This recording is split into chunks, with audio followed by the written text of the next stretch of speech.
There's not much nuance to this, but I think it's important to put out there, you know? Boston Children's Hospital received a bomb threat on Tuesday night after weeks of harassment from right-wing campaigns that have targeted the hospital for working with trans youth. This is one of those libs of TikTok dealios, you know. Libs of TikTok will post a video of or a photo of a location, person, whatever, and they'll be like, "These degenerates are pedophiles because they're trans or gay or something. Go do whatever," you know. So they got the bomb threat. The police sent a bomb squad to the medical center shortly after 8 p.m. ET. Thankfully, there was no bomb, which is, which is nice. Yeah, it was a whole thing. In recent weeks, the hospital has been the target of anti-LGBTQ+ far-right harassment, including debunked claims about its treatment of transgender youth. Boston Children's Hospital is now offering gender-affirming hysterectomies for young girls. False. Well, of course they would say that. The liberal media will say anything to defend their uncritical love for trans people. Whatever.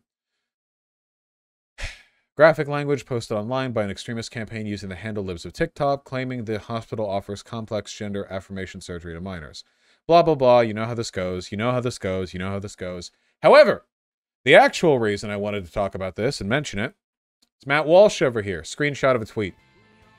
Last night, thousands of idiot leftists who were absurdly blaming me and libs of TikTok for a bomb threat at Boston's Children's. Today, the story has disappeared because the police quickly determined the whole thing was a false alarm. I don't expect we'll get any apologies, though. So, I want you to think about this for a moment. Matt Walsh seems to be indicating that a bomb threat is fake if the threat turns out to not be real. Is he aware of what a threat is? The claim was that there was a bomb threat. The threat was made. That's the claim here. You know, what Matt Walsh is essentially saying here is, well, first, he's pretending that it wasn't him and libs of TikTok. Like, total coincidence. You know, this children's hospital gets a bomb threat after far-right influencers make a social media campaign on lying about them and accusing them of pedophilia or degenerate behavior or whatever, you know, because they're cowards. They can never own up to the shit they do or say. But then it's like, oh, see, it wasn't even a bomb threat because there was only a threat, not a bomb. I don't expect we'll get any apologies, though.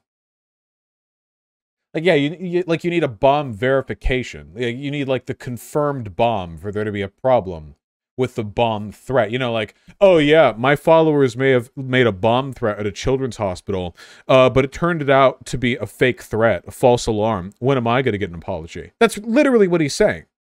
If you leave aside the fact that he's pretending that his followers aren't responsible for this, which they are, what he's saying is, when will you apologize to me for accusing me of prompting a bomb threat when the threat didn't even turn out to be real? It is sociopathic. And it's also a fun reminder to you guys. They want you dead. That is the political position held there. If there had been an actual bomb placed at Boston's Children's Hospital, Matt Walsh would have denied association and would have said something like, obviously we condone violence, but what do you expect after the horrible hysterectomies that hospital forced on 8-year-olds after their woke parents brought their children in for fake trans whatever? You know, like he would have been like, you know, I didn't do it and it's bad, but it's not really bad. You know, that's what he would have said if it was real. It's an implicit endorsement to his audience and his fan base. You know, if you're doing bomb threats at children's hospitals, go for it, I guess. You know, just go for it, because it just being a threat, well, you know, that's not even actionable. If they criticize you for that, then you know, they owe you an apology afterwards. And of course, he disavows completely. I just want to reaffirm, you know, a lot of people gave me shit for this. A lot of people gave me shit for this. A lot of people gave me shit for saying they just want you dead. But it really is that simple. They do, you know? Sociology doesn't you know, isn't entirely excluded from the math here. Why did the Nazis want to do a Holocaust? Well, the reasons for that are actually really complicated sociologically. A full understanding of the pathology of Nazi ideology involves an incredibly in-depth reading of history and sociology. But that doesn't change the fact that the statement, they just wanted them dead, is true. It does not change it. The math remains consistent.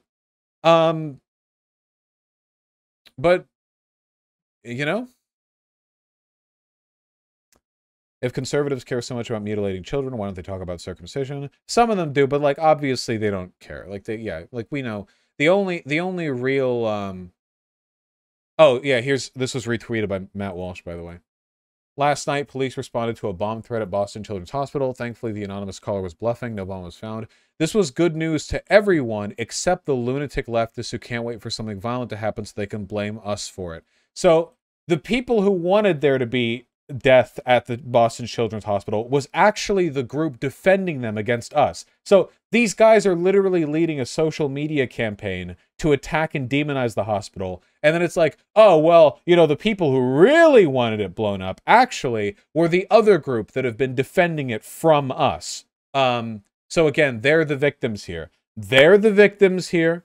You know, not the children who had to be evacuated from the hospital because there was a bomb threat posted by social media activists lying about the hospital. Not them, you know, not a word about the kids or whatever. Because these people don't want to express sympathy for the kids. Because if they did, you know, that would contradict their narrative that this is some kind of torture box where children are brought in for mandatory bottom surgery at 7 years old or something. Since that's the narrative they're pushing, they can't say anything like, oh, but thank God the children are safe. You know, they're the real, you know, we condemn the person who... They're not even condemning the person who put in the bomb threat. And I mean it when I say they can't wait. I'm willing to bet this bomb threat was called in not by someone who opposes gender-affirming care for minors, but by someone who hates libs of TikTok and wants to see Shia permanently banned for inciting violence. That's right. The actual... the bomb threat, it wasn't from the people talking about how the hospital is...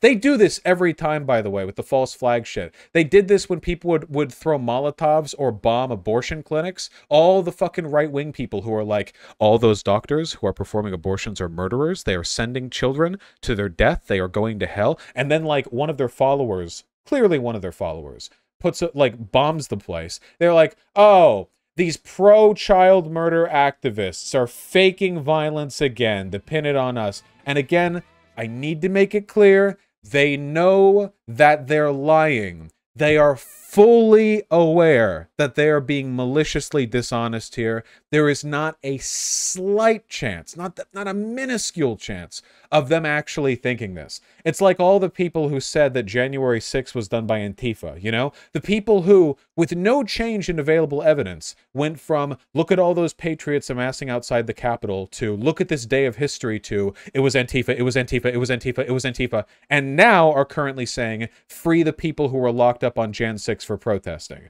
They know they're lying. There's no ambiguity about it. They are. There's no actual disagreement on positions here. Their empirical beliefs are, in this case, aligned with ours, which is that the bomb threat was put in by a supporter of their side. They know that. Just need to make that clear. I mean, the false flag conspiracism continues. I believe this for several reasons. To begin with, we're the ones protecting children. Our opposition to these surgical and chemical procedures is rooted not in hatred for the trans community, but in genuine concern for the well-being of the kids irreversibly damaged by them. Our followers share that concern. It'd make no sense whatsoever to threaten a children's hospital in the name of protecting kids. I think the better explanation is the bomb threat was a setup.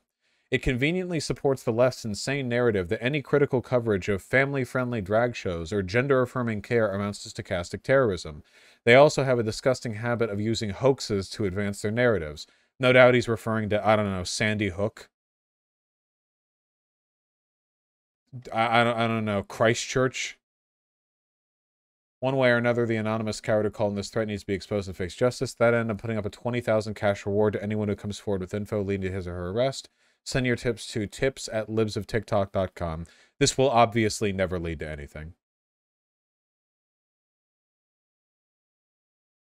If anything, the fact that he's making this claim makes me think he knows who did it. There is a 0% chance the bomb threat was put in by anyone other than a supporter of him, and it's not in his interest to have an actual, like it be proven, and to have to award a cash prize that implicates him. So it makes it more likely he probably knows who did it, or has a pretty good idea, and knows that nothing will ever come of this. Wacky stuff. Wacky stuff. Is it weird how, I don't know, desensitized this is, Vaush? You mean you're desensitized or they're desensitized? Vaush, how has Libs of TikTok not gotten banned? The reason Libs of TikTok and Matt Walsh and all these pieces of shit haven't gotten banned is because the people who operate Twitter are fully aware of the fact that a consistent ruling on their terms of service would ban basically all right-wing social media figures from the app. It is against terms of service to incite hatred against a group, and that is literally the politics of the right. You know, you can't be a conservative without doing that. That's the point. That's why. That's the whole point. But like you know, they're cowards. They don't want to be accused of political partisanship. It's the same with all these social media companies.